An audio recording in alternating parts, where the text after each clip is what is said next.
Now we're recording. We're going to do this again. We're not going to read the agreements again. We just read the agreements. We're good. I'm a rebel. You're a rebel. She's a rebel. Yes. Yes, Mr. Roush. Yes, sir.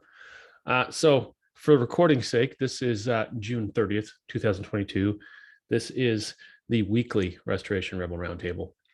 And I'm your host, Andy McCabe, your Restoration Rebel leader for the time being until I get ousted or there's a coup attempt. Again, we do these things.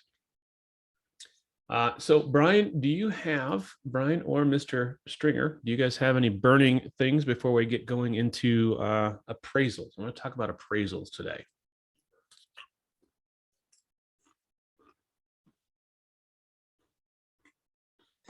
Andy, I'm a bad participant. Please ask the question again. Do you have anything urgent, exploding, hot fires, your hair on fire today? You need a problem solved before I get into things. Problem solved, no, but I have an announcement for the folks down here on the coast. According to spacecityweather.com, because of the tropical disturbance off the coast here in Houston, we're expecting rainfall of 4 to 6 inches over the next 24 hours. They're expecting stage 1 flooding, which is nuisance flooding, but localized more than that. So welcome to the tropical system, boys and girls. We're first. Awesome. We like it. We do disasters. We like it. We like it. We like it. Thank you for that. So appraisals. Well, first off, I want to talk about, I had a conversation with a restorer yesterday out of San Diego. And they got themselves into a situation where they do a lot of work for a general contractor, a non-restoration general contractor. And this particular restorer got themselves in a situation where the contractor expected them to write a repair estimate in Xactimate for repairs that they were not themselves going to perform. The general contractor was going to use this as a claim settlement tool to go get the money and do the work himself. And I told them what I'm about to tell you guys, that's not your job. If you're not going to do the work and you're not a paid consultant, why are you writing estimates? You're creating claims settlement tools and documents like an adjuster or an appraiser. But you are not an adjuster or an appraiser. You are a contractor. So stop doing that unless it's part of your business model. Unless you have consulting, building consulting and estimating as part of your business model, don't distract yourself by writing these sheets for other folks that have no intention of using you for the actual work that you're going to be doing. It's just, it's too risky. There's too much risk. There's too much downside, not enough upside. So stop writing free estimates. I think I've said that a million times. Stop doing it unless it's your business. Like I write estimates. I don't do them for free, but I do write estimates. That's my business. Unless it is your business, stop doing it. Just concentrate on getting more work that you're actually going to perform and bill out. Concentrate on your business. Don't stop helping other people with their businesses just because they see you as a resource that they can tap for next to nothing. Exactly. There's got to be a fee. There's got to be a fee. Okay, let's talk about appraisal. Appraisal is what I'm seeing more and more of. I'm talking to folks sometimes in certain parts of the country, like I've never had a claim to go to appraisal. Actually had a conversation with a member here. Actually, he's not a member yet. I don't think he was. He applied to be a restoration rebel and we denied him for some reason. I'll fix that later today. Out of Spokane, he told me last week, I've never had a claim go to appraisal. Well, and then he calls me 2 days ago. Hey, I've got an appraisal. So it's coming. If you're not seeing it in your market, it's coming to your market. And what I'm seeing is more and more carriers are using the appraisal clause as a weapon against contractors that they don't like. I have several clients across the country in different regions who, with specific carriers, once the carrier knows that they're on the job, whether it's mitigation or repairs, it doesn't matter to them. Once this carrier sees that this contractor's on the job, they immediately go to appraisal, and they use the appraisal process to string the payments out and let these guys out to dry, hold these guys out to dry, or string these guys up to dry. I don't know. It's Thursday. It's been a long week. And it's mildly effective. If you don't have the cash flow to carry all the jobs you did this month for 90 to 120 days, you're going to be hurt. You're going to start negotiating hard. And that's exactly what they do. State Farm in Portland, Oregon doesn't like one of my clients, and every single job, every single MIT they're on, they instigate, they say, we'll give you 50 cents on the dollar and we're going to appraisal. And their pet appraiser comes in and writes a 50 cents on a dollar fugazi mitigation estimate for work that's already been done. So it's been weaponized. But let's take a look at what the appraisal clause says. Let me share this screen here.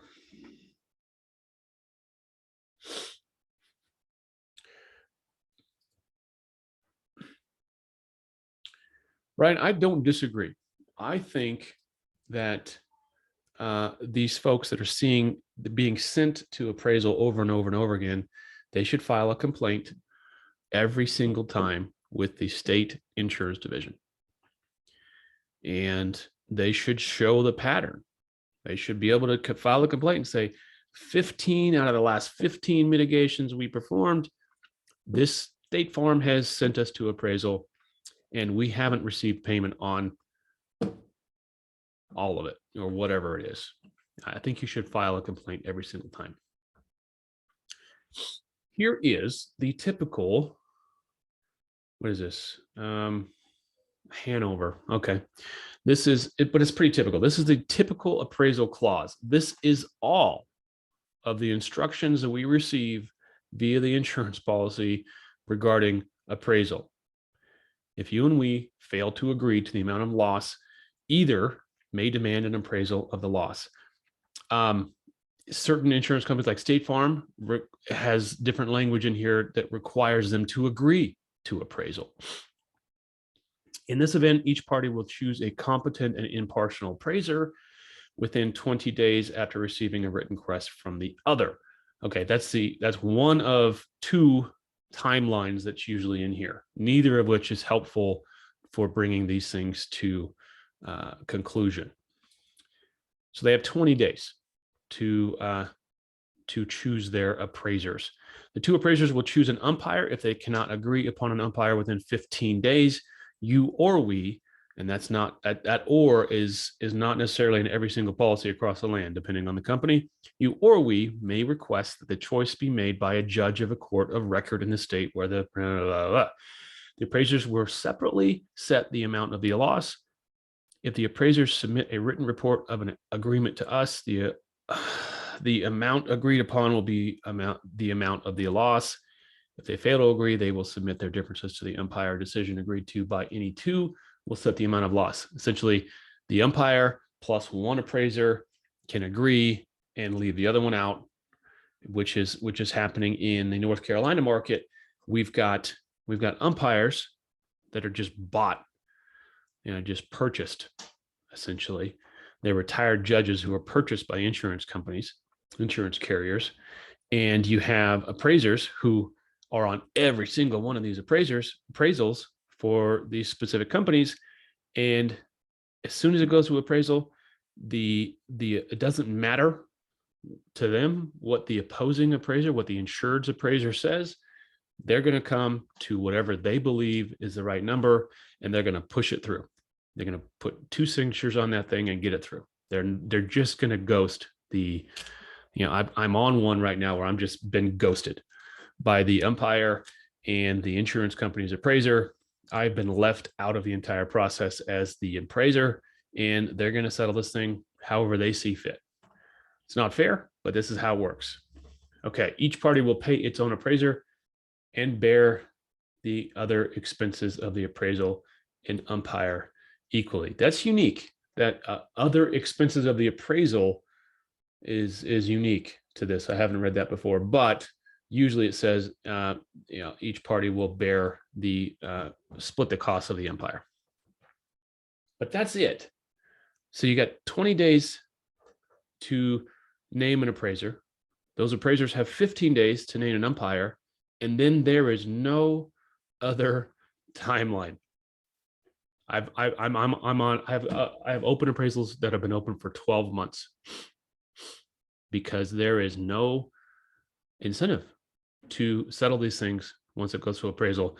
And what I'm seeing, especially in North Carolina, is insurance companies using the appraisal process to push the claim beyond the statute of limitations, the 24 months or the 36 months, and then it doesn't matter. They can't sue. The insured can no longer sue once that statute of limitations is up. So what's that mean to us? That means the carriers obviously have a head start on us. They've designed this process, and they've anticipated using this process as a tool to continue the delay, deny, defend tactics.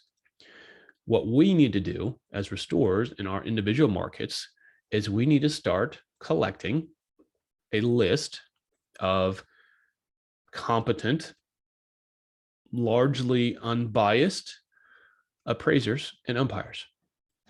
We need to have a list. We need to have a list of folks that these are the folks that we're going to tap.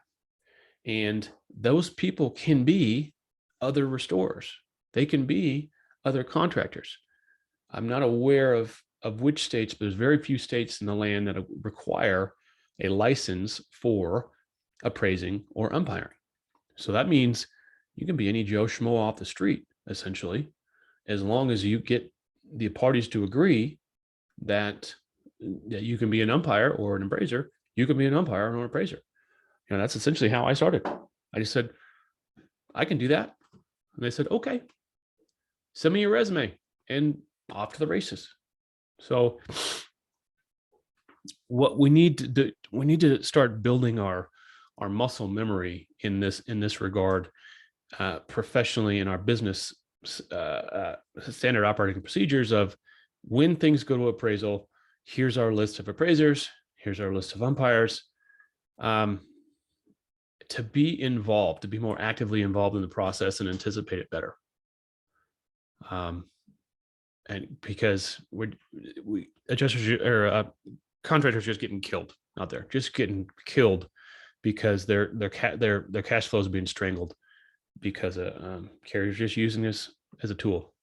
So what are your thoughts on that, Mr. Roush?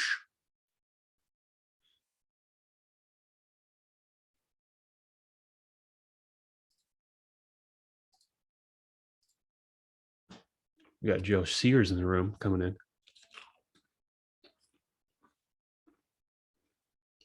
I think Brian might be on the phone. What's up, Joe? Not much. What's going on? Hey, man. Just get on my high horse about appraisals. I'm starting to do more and more of those.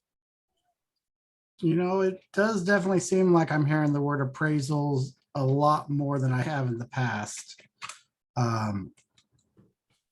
I think it's just I think it's just because of the status of the economy right now. I mean, it really is everyone has started.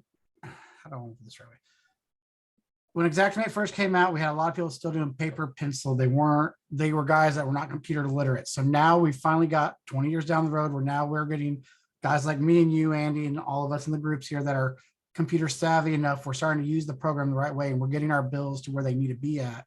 And I really feel like the insurance is using the appraisal process as a weapon to, watch the bottom line, because we are getting our estimates to where they need to be at for our businesses, whereas they'd rather us keep them down where they used to be at. In the last 5 years, the average water mitigation rose from $4,200 on between $3,200 and $4,200 a loss. And nowadays, most people are averaging about $5,000 to $6,000 a loss for the dry out side of it. And they want to figure out ways to keep that number as low as possible for them, because at the end, look at how many insurance companies went out of business down in Louisiana after all these hurricanes every year. They're starting to hurt because their bosses have big budgets that they don't want to take pay cuts on. So they got to figure out another way to keep the money in the system. 100%. 1000%. Well, and the appraisal works both ways. The insured can demand appraisal, and they can win if it's managed properly. If you have an umpire and an opposing appraiser who are in cahoots, essentially, it's a tough row to hoe. Well, that's one thing. Like, I've been trying my best to read up on the appraisal process, because I'm 38 this year. I started doing this when I was 17 and water tech, worked my way up. I've never had to deal with the appraisal process directly yet. I've never had to deal with a PA on a project I'm working on yet. Wow. It's coming. I know it's eventually going to come, and I'm starting to, but I've always personally been able to argue my estimates and justify my scope of work to the point that I can get what I need covered. And it might be because, unlike some people, like, I've always worked for a predominantly restoration company first, and then they're a general contractor second. Right. We're not a roofing company that they think is just out trying to milk the cow. I feel like restoration companies do get a little bit of saving grace, where we're treated like maybe we are a little bit more knowledgeable, I guess, because we're restoration. We're not just a general contractor making our own bills up. But it's one of those things, like, I'm starting to see more and more need for it, for appraisal, for it and everything. But it's one of those things where I think a lot of people they don't have enough experience in it to even know how to go about using it. I've had a couple of people call me and they're like, who do I call it? Do I make the appraisal call? Do I make my customer? Can I get in trouble if I tell my customer you should call this person to be the appraiser? I've heard people say, name an umpire and all, but you don't even have to necessarily, you can name an umpire, but you don't necessarily even have to inform that person they're the umpire, unless it gets to the point that you need the umpire. And there's certain people I've heard that get named as umpires all the time. They don't even know about it because they didn't call in. Yeah, I think that's bad form. I'm not gonna name an umpire without at least giving them a heads up. And the umpire doesn't charge a fee until they're engaged fully. So they can be named and never charge a fee on the file, never touch the file, if the two appraisers do their job and get the thing settled out. That's one of the things. I had somebody ask me the other day and stuff, and I actually didn't quite know the answer. Does the appraiser have to be somebody local? For example, if I had a bad job and I knew it was going south, could I call you up and ask you to be the appraiser, and you just work off all the documents and be remote appraisal? Or does it have to be someone that can physically go out there and be hands-on on the situation? I have done it both ways. I'm going to allow this phone caller to talk if they want. I've done it both ways. I've done a lot of remote, but the important thing to keep in mind is that most appraisals are going to end up in litigation. And sometimes appraisal is used as a pre-litigation precursor to litigation. That it's a foregone conclusion by one part or the other that we're going to go to litigation, but we want to go through this step first. And some attorneys won't take a file to litigation until it's gone through appraisal, because they need to exhaust all your options via the policy before you go legal, which makes sense to me. So with that in mind, do you want to be called onto the stand and say, how could you come up with this appraisal valuation if you've never even set foot on the property? Right. But so with the use of Matterports now and stuff, I've done it. I've done Matterport. I've done, virtual appraisal via Matterport. And in my experience, it just doesn't hold up as well.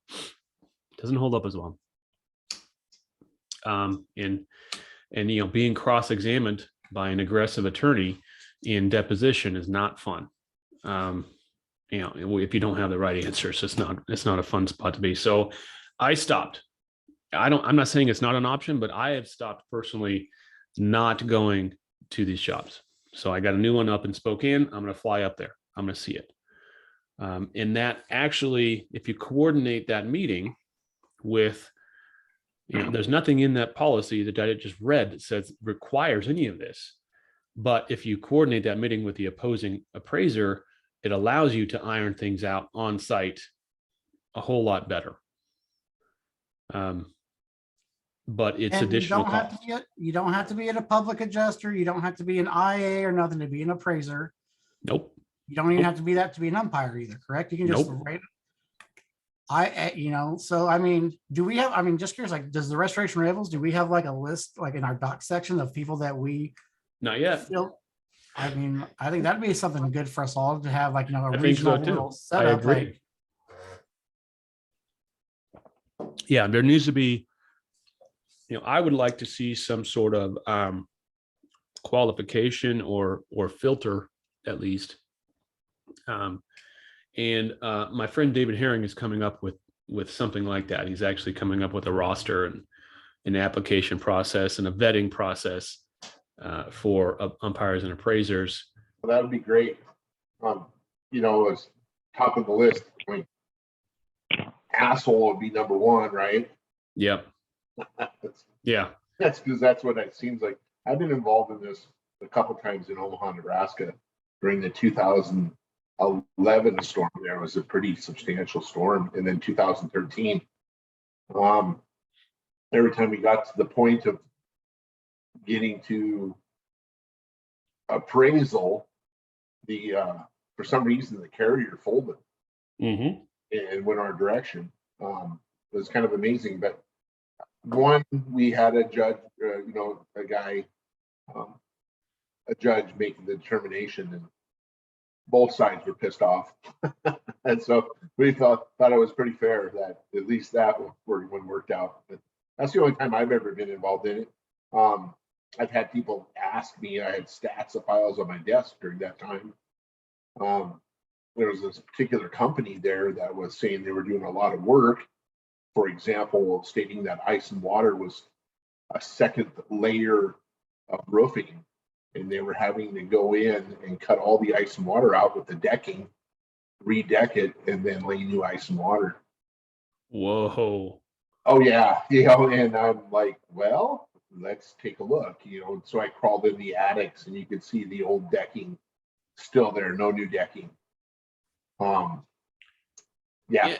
And I think that's obviously fraudulent, and I think people like that should be called out. Well, guy's actually a public adjuster now. Oh God. In Omaha, he's an Xactimate trainer. You can figure that one out real quick. No kidding. Yeah. That's just gaming the system. It's not even reality at that point. Well, he gave a lot of us a bad name, but yeah, I had State Farm come to me with 429 files, Nationwide, Liberty Mutual. I just kind of tossed them aside and sandbagged them, but they came to me a lot, and then I learned a valuable lesson out of it. Is, I'll do that, and they paid me, but as a comparative contractor's estimate, in saying, well, I have to use this specific price list, I'll never do that again. I'm like, well, how is it an independent third party opinion if they're telling you what price list to use? Well, that was the whole point. And, when I was kind of young and dumb in the industry, and I didn't, have a whole lot of guidance. So I was using a stock price list that they were supplying, right? The comparative scope of work. There were times that I came out higher than the other contractor. And particularly our nationwide jobs. Sure. The adjuster's like, wow, you're higher than the other guy. I'm like, well, you hired me as a contractor to write this. This is what I'm seeing. Yep. Well, don't tell the other guy. Oh God. You know, and that's one thing I'll say. Like, I mean, you guys know me. I mean, I'm one of the local default priceless guys for a lot of the stuff I do for my local company here. I mean, I've never really had, I mean, I never get kickback on the scope of work for the most part because, you know, I'm F9 noting it. I'm having conversations, you know, hey, you guys only gave X amount of for cabinet money and stuff. The only cabinets I can find within this price range are still $200 more and everything. Like I mean, I've always on these residential smaller jobs, I get the stuff approved without hardly any hassle. I mean, it sounds like a lot of times from my experience that people are having to do appraisals is when, you know, like mainly on like on roofs, for example, where my estimate's at, you know, the equivalent of $800 or $900 a square, and the insurance company is trying to be at $300. But I mean, on interior repair work and stuff, especially in mitigation work, like if you're, you know, a lot of these jobs, if you're justifying it and you're providing the right document stuff and they can't argue with it. I mean, I've not, like I said, I haven't had the kickbacks like some people I hear have sometimes. And it's actually scary to think about having to go in there because I mean, I've never done it before, but I mean, I don't understand why people are sometimes on, especially on a smaller residential, maybe on commercial, that's a little different. Obviously, I mean, we know commercials are handled differently, but on most of these residentials, like I see every day, like I don't see a need for it. Like I don't see how it's so hard to come up with it. I mean, come with a good price, even using the default list where I'm still able to make 40% for the company because we have you know, we're making 40% on the job instead of the normal 10 and 10. Like, I don't understand how some people are having such a challenge on it at times. Well, different folks, different I mean, business I setups, think it's different starting to, I overhead. mean, well, I think it has a lot to do with the region. I mean, here in Indiana, we don't have it. I mean, most of our adjusters are laid back. I mean, every adjuster I even know, they're just like, yeah, Joe. I mean, they've known me long enough. They're just like, yeah, Joe, like it makes sense. Or, hey, just give me some photos and I'll, you know, you can supplement it. And they're cool about stuff. But I mean, some of these adjusters I've heard down in Florida and Texas, for example, they are just, I mean, for lack of a better phrase, they just got to stick up their ass and they act like it's their paycheck or their bank account that they're paying out of. And I just don't understand it. And I mean, I've worked for Travelers, you know, USA. Like I said, I have a USA adjuster right now who's literally the homeowner doesn't want the mitigation company to come back out there. They got to do it, remold it. And I was like, well, he's like, I don't have any mold coverage. And normally I would just make them do it, but she doesn't want them out there. And I said, well, I'll factor my price list up and accordingly to make sure I can, you know, dissolve the price of the mold remediation into everything else. And he said, good to go. And he's fine with it. Like, like I said, I think maybe it's just a lot of having to do with having a good communication level and a good, you know, not coming out there hostile, ready for a fight and being like, look, like, let's figure this out. But I mean, I don't know. Like I said, I mean, I feel like I'm rambling at this point, but I just, I want to go through the appraisal process. I would like to experience so that way I can see it. But I mean, it's just, I've never gotten to a point in a job where I just couldn't talk my way into getting what I needed done and be able to come in. I mean, last year I did like 60 jobs here locally. Now the 60 jobs, only 2 of them came in below what our company budgeted was, and they were still over 20%. I mean, it's not, and that's all with default prices. I mean, I'm on TPAs every day. I just had a fire job come in where I literally have labor trade changes across the entire board, CLNRs and, you know, I mean, there's no DMO on the estimate whatsoever. Approved. Just there, looks good. Yeah. And I mean, like I said, I think it has a lot to do with just different regions, just train their people a different way. Well, in different companies. I mean, you probably don't have a lot of Safeco out there. We have a little bit of Safeco. I mean, my big ones are, you know, AAA starting to show up, USAA, State Farm, Travelers, Liberty Mutual, Erie, Nationwide, you know, and then obviously you've got, like, we're getting a lot of lemonades lately and a lot of Openly, which for anybody here, if you don't know what Openly is amazing insurance. Their policies, as long as you're doing a build back, have a $5 million cap. And that's stated straight on their front of their website. Like, it literally reads on their website, every policy is maxed out at $5 million as long as you're willing to put the house back together again. Wow. So so you've interacted with Lemonade? Yeah. adjusters? How's that been? I was always curious how the claim process goes with these internet companies. I mean, honestly, I feel like they're just kind of, they're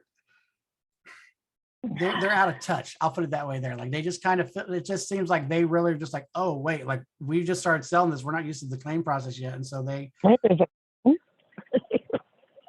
mean, they've been, I mean, I've had success with Lemonade. Openly, I had a job for Openly that literally was a guy's basement, 70s wood paneling, glue down carpet, full kitchen in the basement. And I put in for all the paneling to be replaced because only the kitchen got affected, all the carpet and everything. This basement, I mean, this basement was over like $40,000 for a $6,000 dry out bill. And they were like, there you go, not even fighting me on it. Like, Yeah. And then you get State Farm, or, you get State Farm who literally wants you to come in, they do want you to come in less compared to their price list, or, but the only people I ever really have issues with are anyone that's switched over to Symbility. And it's just because I'm like, you're not even accounting for everything. It's not apples to apples. It's apples to oranges. Yeah. Right. I refuse. I did some little bit of work with Symbility at one point when I worked with Belfort in Omaha, and their trainer is actually stationed there in Lincoln, Nebraska. We were doing some siding estimates, and when he got done, he actually had a higher estimate than I did in Xactimate. Perfect. Like, oh, how'd you do that? He goes, well, you got to add all the components in. It's like everything. You got to add in all the J channel, undersill trim, starter strip, that type of stuff. Yeah. Fortune light just to put it in there. Hold on, I think I'm gonna mute. I have a really good friend adjuster that works here locally, and I mean, hell, she's actually called me up and said, hey, Joe, I got a guy that sent an invoice over, and it is going to be a pain in my ass to deal with here. Help him out and to get it cleaned up and put into Xactimate and everything and all. Like she's like, and I mean, she's the kind of adjuster. She'll straight tell you, like, she used to be a roofing person before she came to Allstate, and she'll straight tell you, like, my estimate's higher than yours, and that's what I'm paying off of because I don't want to dick around and deal with a bunch of supplements at the end. Your estimate's not accounting for everything. But that's the exception anymore. That's the exception. Any major markets, East or West Coast, it's always a fight, and it's always going to be less. Doesn't matter what your original number is, they're never going to want to pay it. They want to pay less. And any deviation from any pricing or any standard scope items, they're gonna kick it back and fight you on it. So I'm glad you don't have to deal with that, because guess what? You're gonna stay younger than the rest of us. I don't know. My stress level's going through the roof. Oh, I gotta tell you about had a job happen closer to home than I'm used to. I came home yesterday and for my wife's birthday, she calls me in a panic, tells me don't come home. And she's like, hang on a second. And I'm like thinking my house is on fire. And we had a murder across the street from my house yesterday. And I was like, And then this morning, of course, the relatives came over. They got like, hey, do you help clean this up? And I was like, yes, I do. Oh man. But wow. Yesterday, that's my crazy story of the week. Is literally like I've done numerous crime scenes. That's the closest one ever to me. Yeah, and that's no fun. That's emotional. I can't do it. Well, what else is happening out there? Appraisals is big. Litigation, I think if you're not prepping your files in anticipation of litigation, you're doing yourself a disfavor, because that 1 in 100 is going to go legal. You don't want to get caught flat-footed and without good backup for your contracts and your pricing and things like that. That's a good topic for a time. What are the elements of a file that's perfect and clean for legal? Because if it's ready for legal and you're turning it in, you've eliminated much of your headache. Correct or incorrect? Correct. And what most people think of is like, oh, I got to have good photos and good sketch and a good scope and a good estimate. But no, a good claim file for litigation has every communication point, every email, what was said, when it was said, what was promised. So it comes down to how well you document the communications back and forth. Memorialize it, get off the text. Memorialize it, get it off the text 100%. Because you have a conversation on site, you need to follow up that conversation with the adjuster via an email and just say, dear adjuster, per our conversation earlier, you agreed to this, we agreed to this, and memorialize it, because most of these claims end up with, well, the adjuster said this. Can you tell me He said, when she he said said. that? Yeah, it's a he said, she said scenario. And these adjusters know it. That's why we hit so hard on, I don't care what they told you, get it in writing. Right. I don't care they said go ahead and get it done. It shouldn't be a surprise that if you didn't follow that up in writing and they never sent you an email to that effect, that they can deny it all day long. Well, I never told them to do that. Right. I wouldn't tell them to do that. I Well, send so many of those emails. Just hey, in response to our earlier conversation, just confirming this is what we agreed to for document aid purposes, blah, blah, blah. It's solid gold. Solid gold. And on top of that, like when I'm doing the field visits now, I'm having sign-in sheet every time. One, it can document that I'm out there or a PM's out there or whoever, so we can charge for their time. But two, it's to memorialize, no, he was actually there on that day. Yeah. We take pictures of them walking around the visit. We're starting to implement cameras. Anytime somebody third party that's sent out by the carrier, nope, we're recording it. Yeah. I had a roof inspection for a file that went legal. 2 weeks ago, I was up in Spokane. The State Farm's inspector engineer was on the roof. I got the drone up and took a picture of him on the roof. So I could say, this is, he was looking at the spot that I thought he needed to look at, and I wanted to memorialize it. So I got a drone video of their professional engineer looking at the damage. So when he's cross-examined and he's asked, did you see XYZ damage on this face? It's going to be hard for him to say no. So what about the argument too, Andy, since they're starting to ask our credentials, that we start asking them and getting them? Like I'm starting to provide I'm going to be providing my ICRC card as part of my packet, kind of like you have to show your PA's license when you're involved at that level. What's your thoughts on that? I think we should ask everyone for what their credentials are. When that TPA calls you and asks you to take $1,000 off your bill, you need to ask them, do they have an insurance adjuster's license in that state?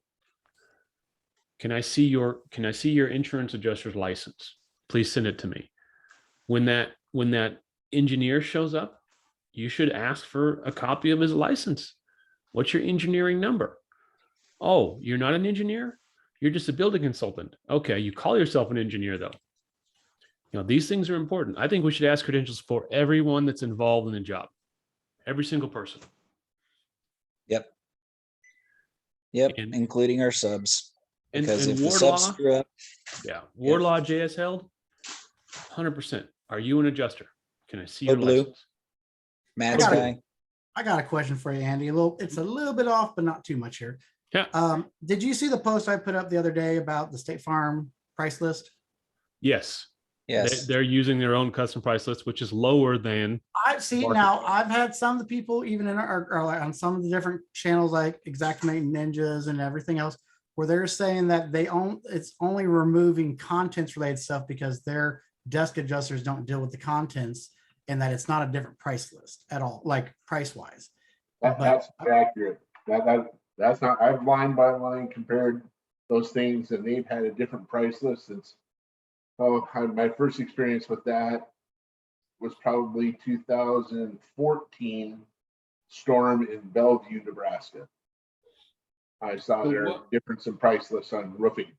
What was different, Joe? I didn't watch the video. So what was the difference? I just took an estimate that we had that was in the State Farm profile and I showed everybody because, so like for Indiana here, Indianapolis, our price list by default is IN 8X month year. Yep. Yep. Within State Farm profile, all the price lists are labeled as IN 28 month year. So it looks like they're using an Xactimate 28 price list, Uh-huh. but it's in the X1's database, and you can only access that price list from the State That Farm profile. profile. Yeah. So, And then I duplicated it into a carrier profile.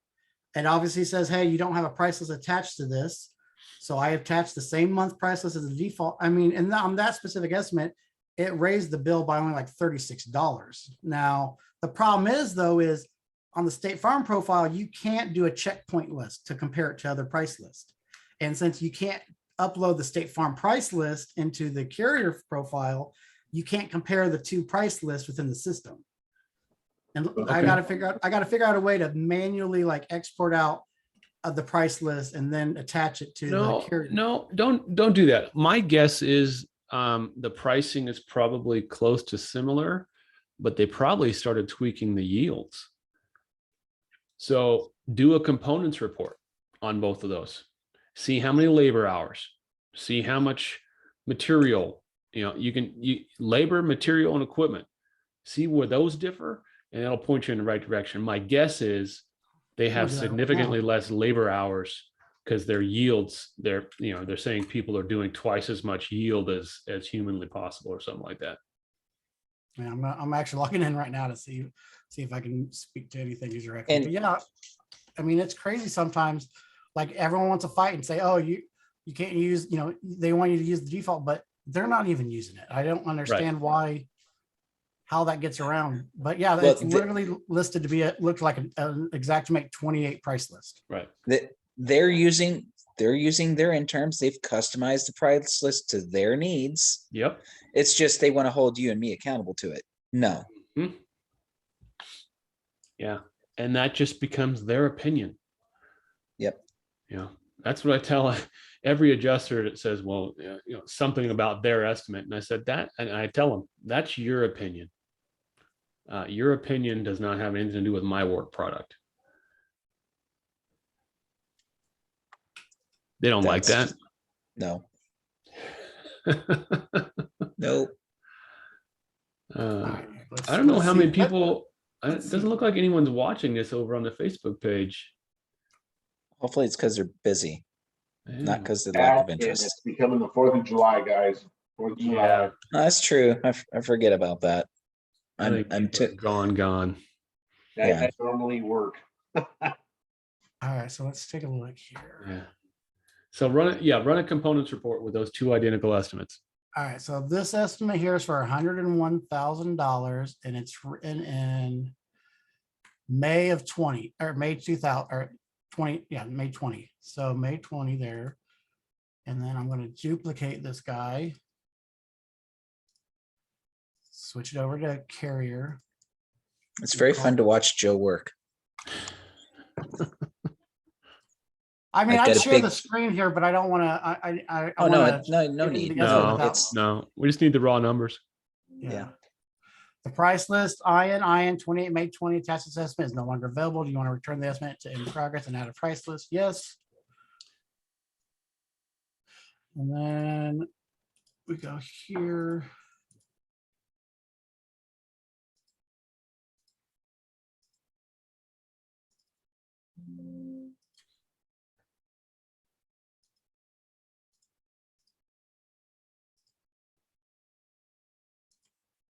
While Joe is looking, what was the R3 certified you had up earlier, Andy, as your placeholder?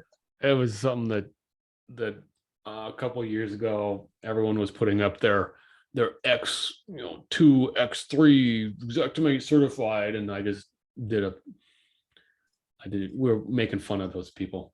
It's one of your spoofs. Yes. It's okay. I By thought saying it was great, and I go, I'm level 3 Rebel certified.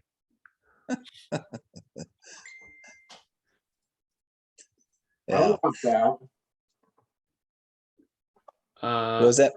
Okay, Jennifer just sent me a message via let's see here.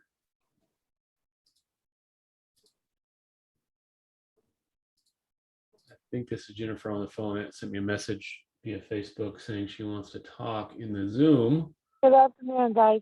There you are. How are you? Good. What's going on? Hey, I wanted to join in. For Miss most of you who Sterling. know that, hi, everybody. I can't see who you are. I'm actually on Martha Vineyard with limited internet, so I had a hard time zooming in. But something came up, and I want to bring it to all your attention. Okay. And it's going to affect every restoration contractor in the country. Okay. About 10 years ago, I brought it to the attention of many of the, I don't know, big kids on the block, that the NCCI, which some of you know who they are, they govern 23 states as to what workers' comp class codes, restoration contractors, or any other entity are allowed to use. For some of you, you don't know this, when you do a workers' comp audit, or when you're going to buy a new policy, it's not the broker that can decide what workers' comp class codes to use for your employees. It's not the auditor that's auditing your audit at the end of the year trying to get more premium from you. Yeah, it's the It's not, NCCI. Yeah. it's the NCCI. So basically, they create a class code and they create phraseology, a definition of what that class code would be, and then they tell you that's the class code you need. Now, in 1989, there was a class action lawsuit where guys were saying, hey, we're a small shop. You can't make us use the most expensive class code for one guy, because our one guy could get in there in the morning at 9 o'clock, rip out wet carpet. That's class code 5423. That's carpet cleaning. And then he'll tear out the baseboard. That could be carpentry. Then he's sucking out water. That could be the janitorial class code. So therefore, what carriers were doing is they were making you guys use the most expensive class code. They weren't allowing you to do what they call division of payroll, where you could show, like I said, the guy worked 9 to 11 doing drywall, 11 to 1 painting, 1 to 3, whatever he was doing. Right. Now, in most of the states, they were allowing us to put most everything in class code 9014, which is a mush bucket, very broad definition of what could go in there. Pretty much everything was going in 9014, including mold remediation, because there's not a class code for mold anywhere in the country. Okay. So when this first became an issue to me 10 years ago, I went to everybody and said, hey, you guys, it's going to get crazy. I just heard that the 4 states that require a mold license, if you guys follow along, those 4 states, those guys would have to get a mold license. So when the auditors for the workers' comp would go to their location to audit them to make sure they were using the more expensive class codes, they would look and see that they have the mold license. And they'd go there and they'd be like, well, what the hell? You have all of the revenue shoved into the 9014. Where are you putting your mold? The guy would be like, I don't really know. It's all in 9014. And they would say, you didn't divide the mold out of there. Therefore, we're going to make you put all 700,000 in the class code 5473 asbestos. Okay. What? Now I tried to Wait a minute. How can they just say that? The NCCI is not a government entity. It's just a bunch of dorks in Florida that are making this up for 23 states. And they've got 23 states looking for them. Yes, sir. And I've called them 10 years ago, and this is what I was told. I got all the way to the top, to the little Brittany in the cubicle. And I said, hey, Brittany, I want to know why you were making mold go in 5473 asbestos. How do you come up with that? Because we've been using 9014, and my client that got the big audit, all 800,000 of his payroll went into this 5473, which is a very expensive class code. 5473, for you guys that don't know, that's specifically for asbestos. It's for a hazard. I explained to Brittany that there is not one government entity that actually deems mold as a hazard. And when you are using the asbestos class code, you're not allowed to do division of payroll. You have to make that one employee always be 5473 asbestos. So anyone that gets to use 5473 usually has an asbestos license. They're giving their employees physicals. They're using respirators. It's not the same. And Brittany says to me, well, it's the same phraseology. And I said, well, how do you figure? And she goes, well, they Same put phraseology. Yeah, that's what she said. And I say to Brittany, well, Brittany, it's not the same. She goes, yes, it is. I go, explain to me what you think is the same about it. She goes, well, they put on a little outfit and they put on a mask and they put a little containment set up a containment. And I said, yes, but they're only doing that for mold because they're experienced and they're taking precautionary measures, not because of the latency of an injured worker like asbestos, where they have to have fit testing and they're using respirators, not the same as a N95 nuisance mask. Asbestos is a federally regulated substance. Okay, so yes, but nobody is watching the left hand with the right hand. So this is what happened to me last week. There's only, just so you guys know this, there's only 3 companies in the country that write 5473 asbestos. So when I go to get a quote for some of you guys that are just doing janitorial and a little bit of mold and maybe a little bit of build back, typically I'll put all of it in 9014. And I'll maybe put a little painting in there, and I'll put a little clerical and a little outside sales. But for the most part, none of y'all are doing 5473. Now, if I know it's an asbestos NCCI state, I say, hey, you know what? I'm putting you with one of our carriers. Probably not going to be an issue, but just in case, make sure you keep your janitorial separate from your mold. So if they ever do try to screw you and say, of this 700,000 and 9014 janitorial, how much of it is really mold? He can be like, yeah, it's maybe 60 grand, 5473. Go screw me on that 60 grand and audit me on that and call it a day. But last week, wait a minute, isn't there an alternative to 5473 if you're doing mold, that if 9014 doesn't apply? No, because there is not a mold class code. Okay, so but you just, okay, so what's the Jennifer, I hate to catch you up, but I'm cut to the chase here because we're running up against time. This is so big. I know, and we need to go back and revisit this. I need you to promote the heck out of the July 7th meeting, because everyone needs to know that as of last week, I was told we only have 3 carriers that write 5473, and we only write 5 or 3 that will write the janitorial. Workers' comp is really going to be screwing our industry, because what I was told by the head of the NCCI last week is they're no longer going to let us put anything to do with restoration, which is typically in 9014, including mold. Now dirty water is all going to be shoved into 5473. So everybody better wake up, because this firestorm is coming. What's the cost code? What's the proper wording for this? Not a cost code, class code. Class code. Class code. Correct. You're right. Class code. Okay. Class so what's the class code for a framer? Don't make me know that right off the hand. No, a framer is okay. Let me rephrase. Is there a class code for a framer? Yes, sir, there is. Okay. Is there a class code for a painter? Yes, there is. Well, then why don't we there's actually 2 class codes for painting, because look at this way. If you have a painting class code for the guy that makes over 26 bucks and the guy who makes under 26 bucks, which one do you think the class code is going to be more expensive? The guy that makes 26 bucks.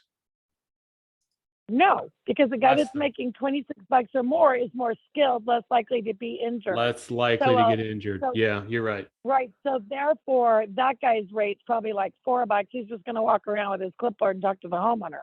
Where the entry level employee that's up there on the ladder is the one that's going to fall down.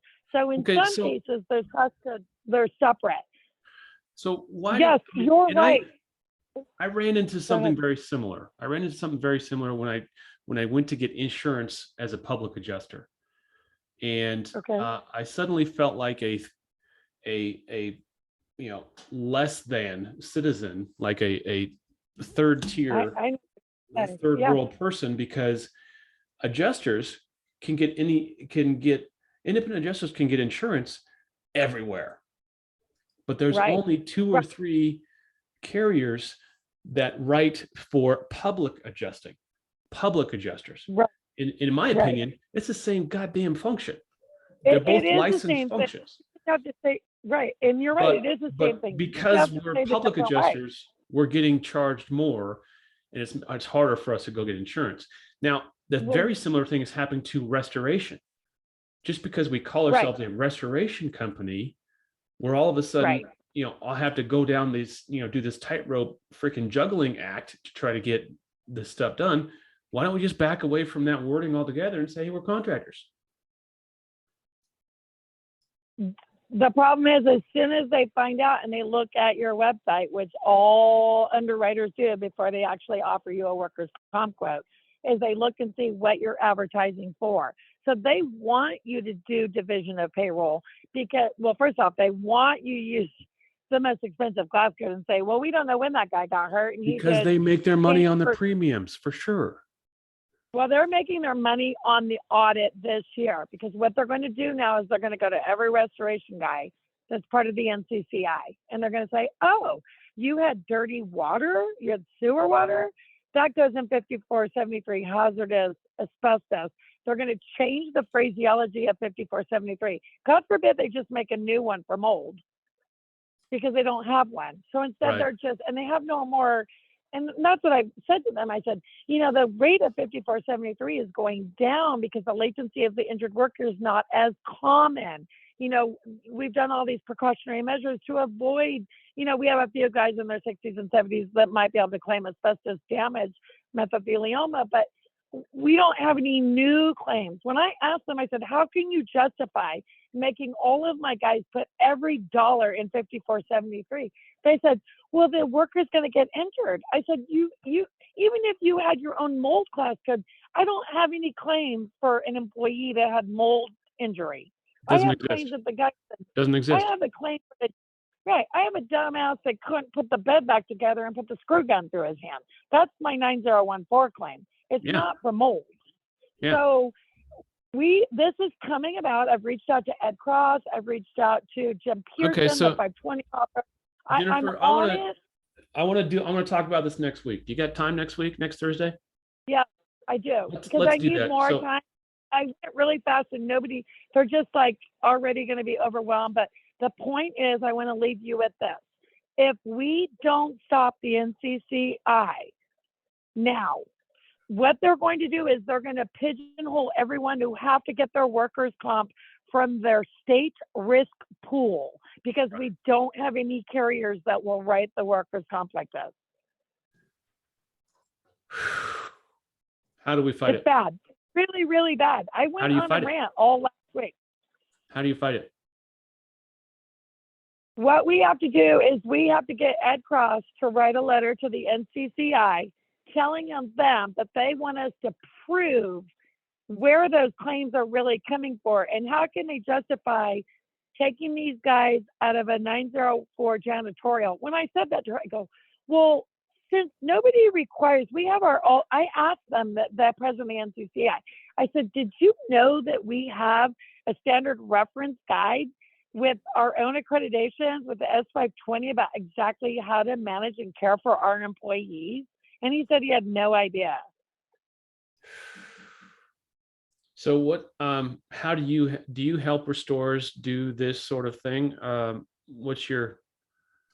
I want to tell you that when I reached out to Dave Dibdahl, our big boy in the insurance world, for representing you guys, Dave said, Jennifer, you're my go-to insurance girl for workers' comp. When I reached out to Driscoll, they don't want to play either. So I'm the only one that's got my hand on this pedal with this workers' comp and understanding what's going on. And I mentioned it probably 7 years ago, and nobody thought it was their problem. And now it's rearing its ugly head in all states. We have a problem. This is going to be we have no carriers that want to write 5473 unless it's like a minimum premium of 100,000 or 25,000, limited in states, and they'll only write the workers' comp if they get the liability package also.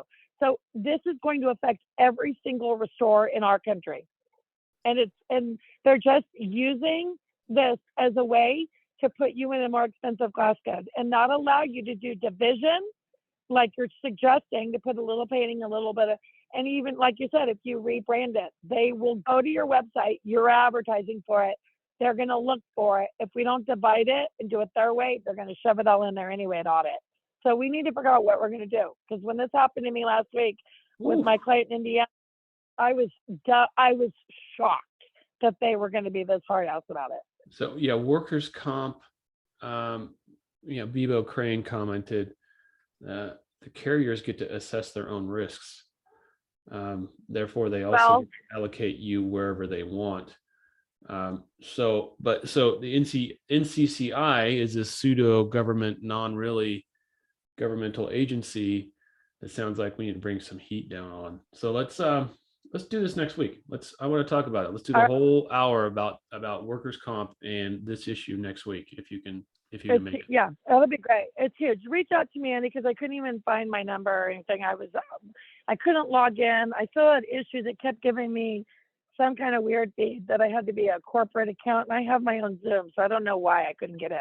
But anywho, I know people are going to want to talk about this. So as soon as you create the invite let's talk about workers' comp class codes and the NCCI squeezing the little guys. Let's get this out there so that we can get, put some heat on them, like you said, because I put Jim Pearson on notice. I called Cole Stanton to find out what he thought about it. And I'm not going to lie to you. I did hear from some people that were like, just keep your mouth shut, Jen. You'll be the only one out there that knows where to put the work. I'm like, no, I'm all for, protecting my industry. I'm not going to let them do this to you guys. Yeah. So coming up with too many Jennifer Sterlings. I can't find you. it's Jennifer Marie. Okay. Oh. So I want to tag you.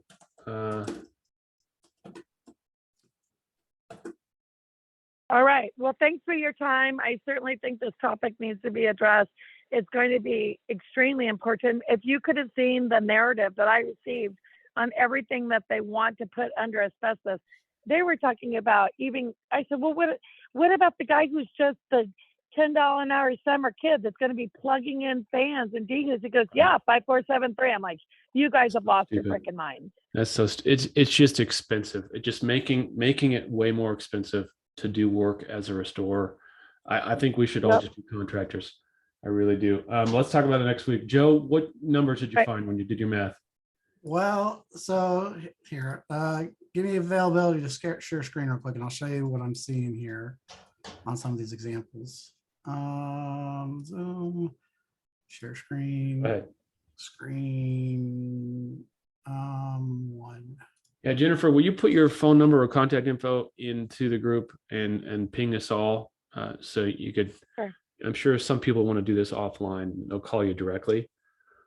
So Sure. this is the. I don't know how to put it in there, Andy, because I'm on the phone, not. I got it. It's 7. Is it the number you called in with? Yeah. Yes, I just sir. didn't want to put it out there without your permission. No, you have my permission. It's Okay. the work number. There you go. Okay, Joe, hit All right, it. What do you see in here? All right. So this is here. You should see this estimate right now, right? Yes. Okay. So this is the State Farm estimate. It's priced out in June of this year. Okay. And on, you can see like right here, dishwasher, $235.14. Now, here's the same one with this is mine with the ININ version of it.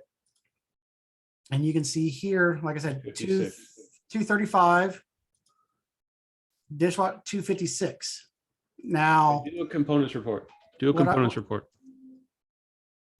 Hang on 1 second. Well, what I was seeing here, which kind of threw me for a loop, was here's my plumber tab, or my tab for that one, and here's mine for this one here. The labor rates are different, and the labor overheads are different on it. Yep. This is default price list. This is State Farm price list. So, and it's not on everything, but it's on. Yeah, they tweaked it where it was tougher to go see. So you want me to do like a full-on labor report or component report? Yeah. Okay. Documents, reports, components.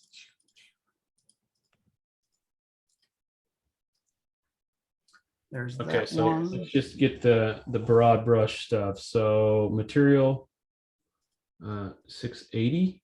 Okay, that's not much. Yeah, this was a smaller one. I mean, it wasn't a big one here. Okay. And then, so we've got materials are the same price, Okay. equipment's the same price, Uh-huh. So they but hit it's it the in labor labor. components. And look at the hours. So the hours are different. So that tells me the yields are tweaked. The only thing that I'm seeing here that's weird is on the State Farm one here, I've got 2 general labor rates right here. Whereas on mine, I have 1, but like the plumber, it's 105, and this one here, I mean, yeah, the quantities are different and the prices are Yeah. not all of them, but some of them are tweaked. Oh, it's huge. Just $20. I mean, I don't get why. I mean, literally all I did is reprice it. I didn't input any line items, change anything. I don't know why they would come up with 2 different prices unless they've altered certain specific. So trades. the labor actual efficiencies, the yield, and then the labor overhead, they tweaked downward. They tweaked in the negative. Which is Is there a way to fine. look at that? It's okay. Well, you just showed us.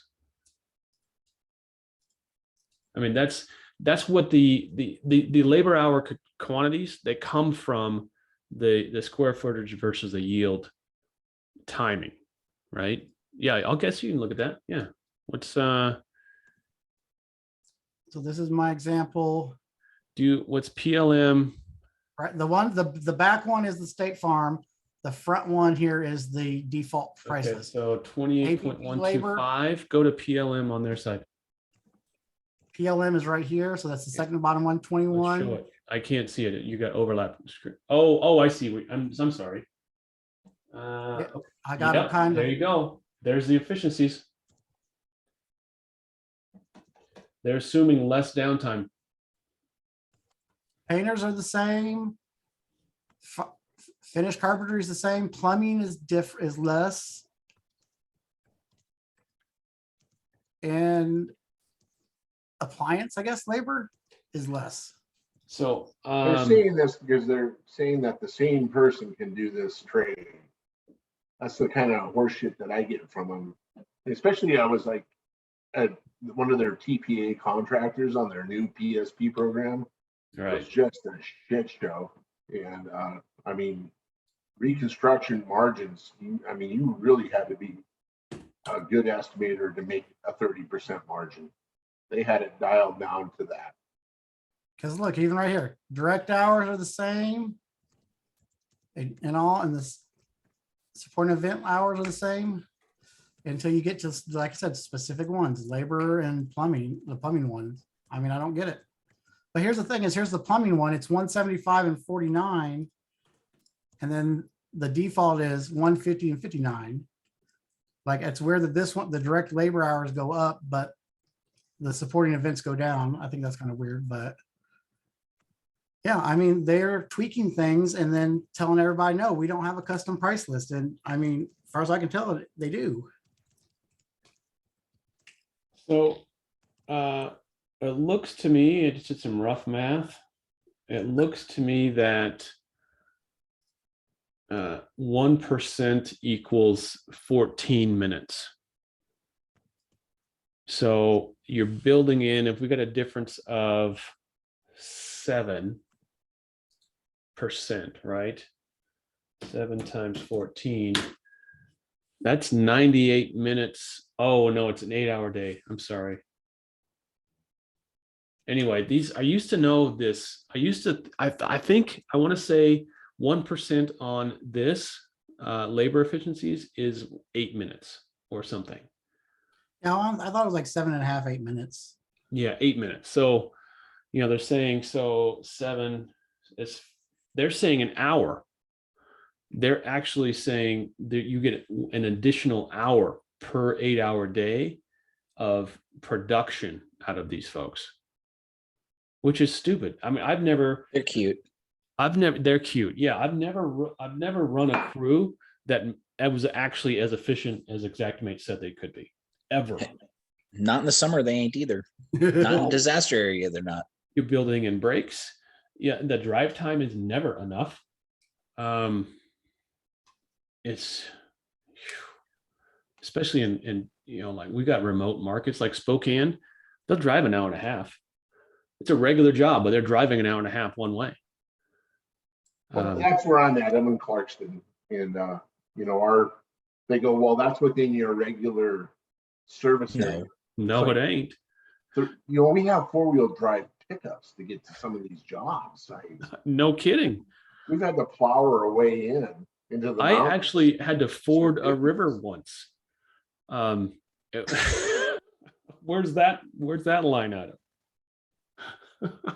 So is there, I mean, are you guys aware of any others besides State Farm that's making their adjustments? Oh, it's got to be all of them. It's got to be all of them. Whatever I mean, you're on the programs. You tell me. I mean, Well, so they all Andy- have their own profiles, and they all have carte blanche to change whatever This is- they see fit if within. I make a that new profile up, these are all the different profiles I have Yep. access to. Yep. And I bet Well, you do the same thing in it those sound- profiles. It's going to come up different. sounds like we've got some rebel homework so we can see where we're getting cheated on efficiencies. Yes. All right. Because that's great homework. part of knowing our numbers, we need to know all or not track it. Otherwise, it didn't Yeah. happen. If you're running program work, I want you to do this comparison. All y'all out there, radio listeners, do this comparison on the program versus your regular regional price code, and do those reports side by side and look at those efficiencies.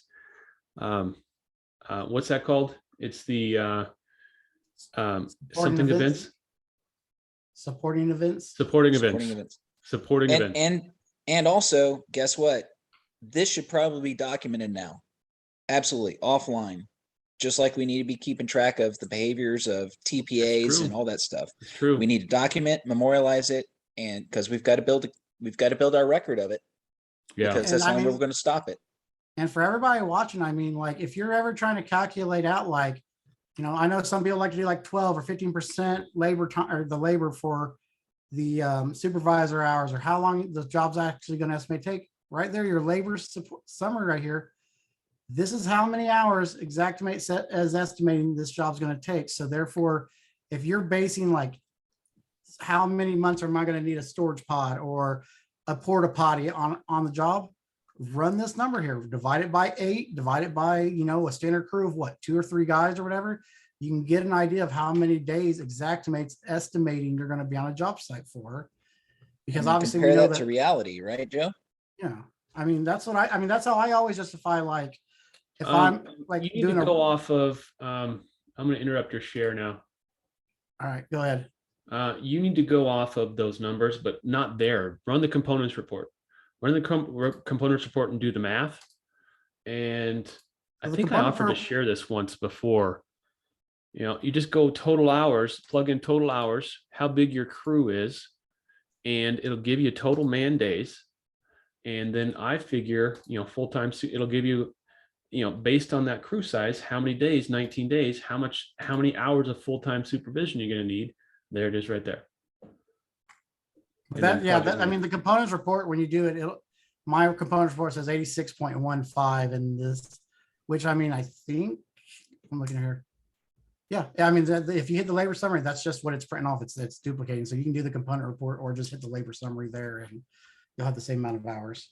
And Joe, now with that summary, how does that compare to your actually recorded in the field? Well, it depends on the project. Like Exactly. if you're doing here's the crazy thing, like if I'm doing a construct interior, like a fire or a remodel on the side, it's going to be off. It's going to take a lot more days or whatever to get the job done. If I do a roof, there's some roofs that I know for a fact it's going to take them 2 days to do the roof on, but Xactimate is giving them hours equivalent of roughly 4 or 5 days to get the job done. Yeah. Yeah, you got to look at it and be honest with yourself. Is there enough in here? And sometimes there is, sometimes there's plenty. And that's one thing also, though, is one thing I tell a lot of people about is, hang on one second. Is, if you look at those supporting events, let me grab one more time real quick. Go ahead. Go ahead.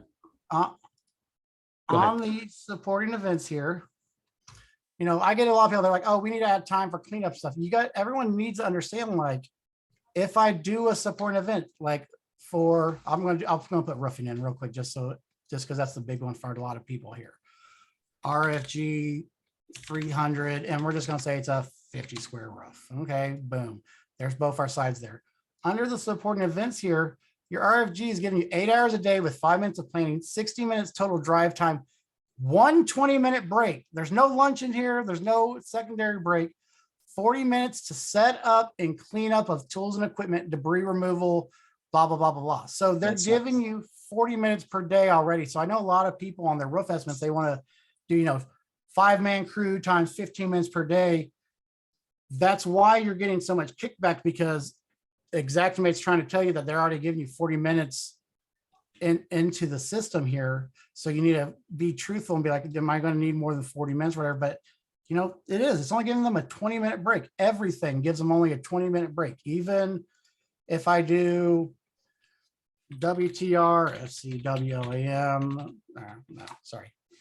We'll just do a water line item. We'll say 100 square feet. Even on your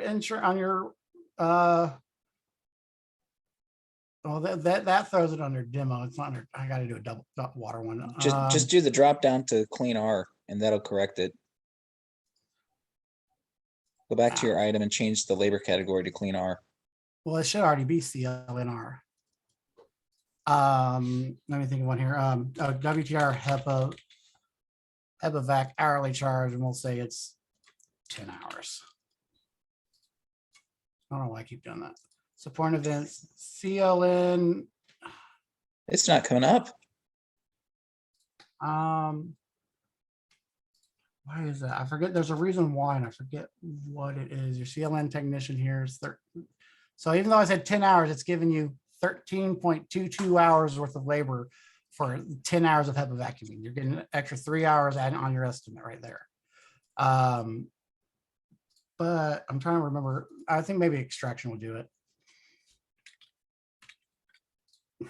Weighted extraction.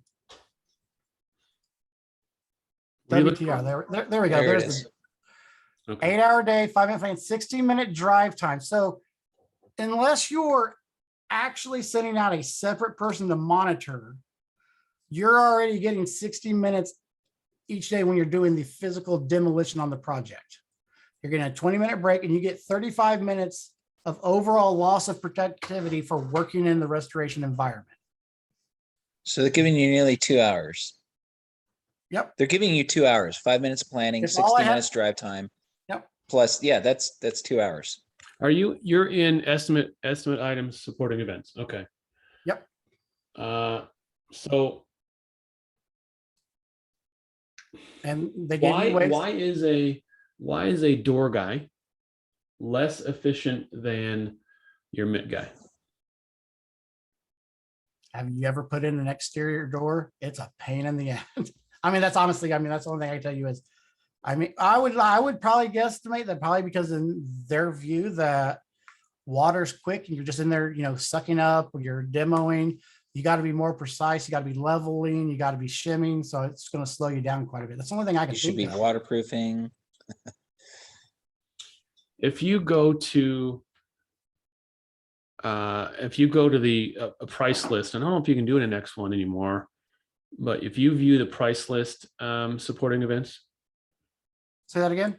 if you view the price list supporting events, not here, but it's online, the cleaning and the mitigation guys are the most efficient labor trade in there, sometimes by 10%. They're cute. Exactly. That's by design. ELN AV, cleaning walls, floors, and ceilings. CA, so important events. Your CLN 20%. Yep. And why is a demo guy? I mean, he should be super efficient. He's 40%. But this is also, and here's that's why the demos are popping up here, because I did the tear out. Even though the water labor trade here for extraction stuff, that's specifically, but even though I'm really bad at that. On this line item here, even though it's a CLNR trade doing the work here, it still registers as a demo supporting event for work quality wise. That, and which is weird in itself, but that's why I remember that, why I couldn't always get it Okay, pop up. we're half hour overtime, so I want you to do one more thing for us. I want you to illustrate this for those who are not used to this. So what I want you to do a components report and look at WTR. Let's just pick one. Which one has the most hours? Which one has the most hours? 58. So roofing. So RFG, how many hours do we have? 58.34. 58.34. Okay, go back into the estimate and goose that supporting event for RFG. Where's RFG? Add 10%. So let's go 39%. 39.167. Perfect. Okay, now run your components report again.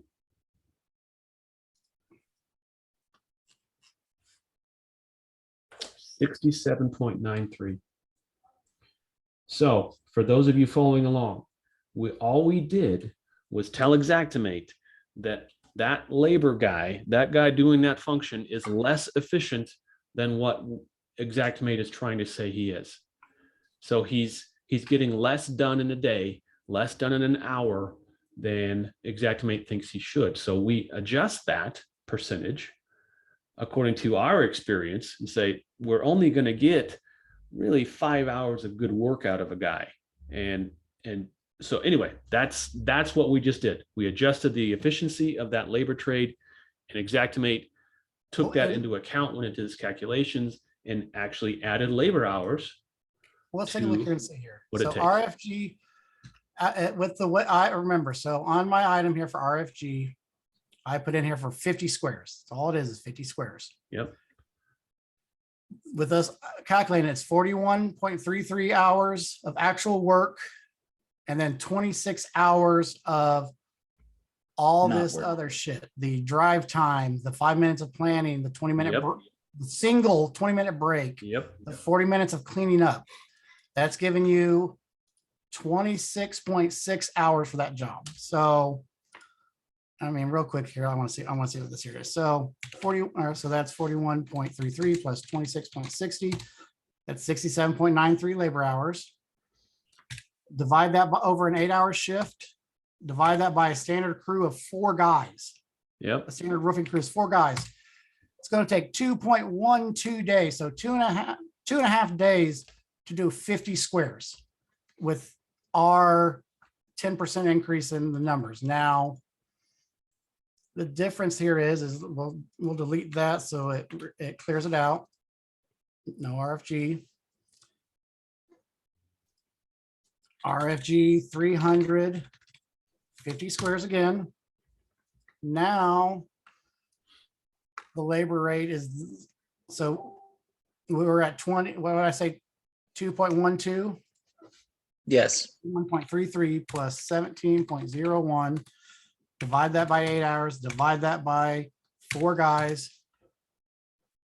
So you gained half a day worth of job. Yeah. Yeah. I mean, 10%. I mean, that's how quickly those support events can alter things, but it is. I mean, It's huge.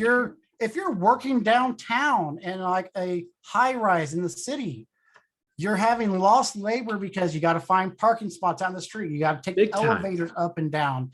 You should be, and you know, if it is, what did we say? You think you said it was like 1 hour or 7 minutes per percentage? Is that what we said? Yeah, 8 minutes 8. per percent. Yeah. Let's verify that real quick here on this one here. So this here Well, is, how many minutes in an 8-hour day? 56 or no? Wait. so that's 58.34 is right now. So if I go to my supporting events and I modify it, and I'm going to make it go from to up to 30. So we're going to add just 1 single percent.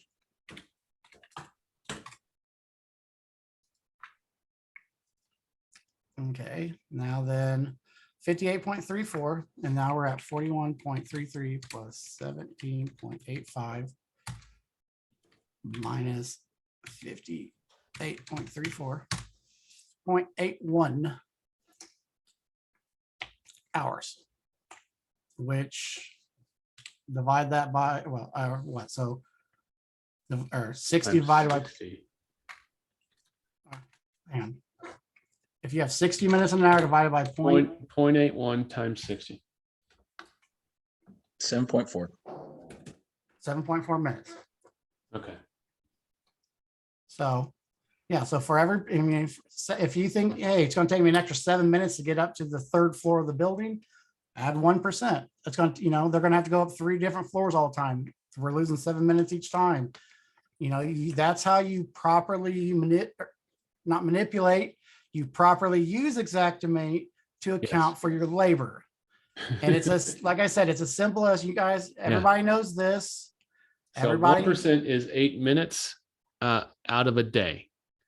Yep. And okay. you know, everybody knows their component stuff here, but a lot of people forget to take a look at this, you know. Mhm. So, I mean, realistically, that means if it's 7 minutes, so 30.16, well, the original number, 29.167, and then Times 7. times 7.4. 215 minutes Mhm. divided by 60. 3.5 hours. Yeah. Yep. So the default price is for every hour that you're doing actual labor, you're getting an extra 3 hour, or you're losing in an 8-hour day, 3.5 hours of it is Yep. is Not productive time. yes.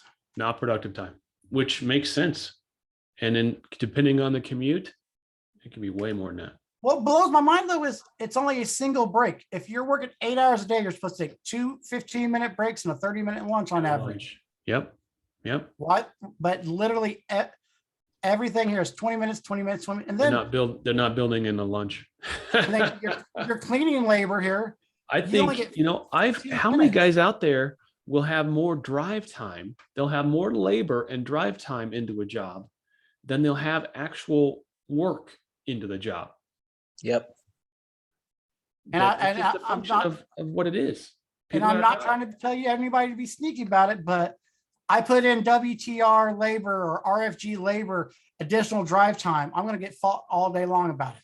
I alter my labor summary here or my support events here to account for that time. The adjuster looks at it. He sees that it's a default price list. He's like, something's going on, but he can't fight it as much because you're properly accounting for it. Yep.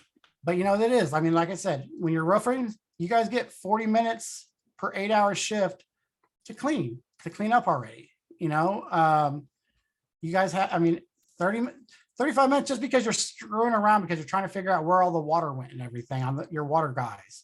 Your painters are getting 30 minutes to clean their tools, remove the debris. So the actual you know, people sometimes say, well, what about the time it takes to carry it all out to the dumpster? That's part of the supporting events already. But this is only No, that's not. No, it's not. That's a Debris- separate activity. That's just strictly for their tools In and the their immediate immediate area. workspace, independent of, there's no hauling, there's no. not hauling it away, but I mean, I've No, had some but- people say, no, well, I mean, to carry from the take- living room outside to the Okay, so dumpster. do your high rise example. It's going to take a whole lot longer to get that debris down 20 flights and out to a dumpster than it would just to, put it into the truck as debris. None of that in between time is covered in any of this. Anyway, we're way beyond. One last thing real quick, Andy, just for everybody.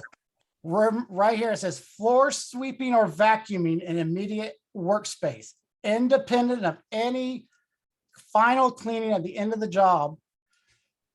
Yeah. Like literally, like every time you guys do cleaning, they're like, oh, it's already in the line. No. Yeah, to sweep the floor up of the major debris is, but like wiping the countertops and everything down is not included in the supporting events. Yeah, and I think they should just get rid of that whole thing altogether. And, I agree with you. yeah, and they won't. Hey, Mike Fulton, if you're listening, why is that still in there? It's only confusing. It's just being used against us. So, Mr. Fulton, please look into that. Get the debris removal and floor sweeping and vacuuming out of all this other bullshit labor. It has nothing to do with. All right. Love you guys for being here. And everyone that's listening, I love you too. Have a good 4th. Happy Independence Day.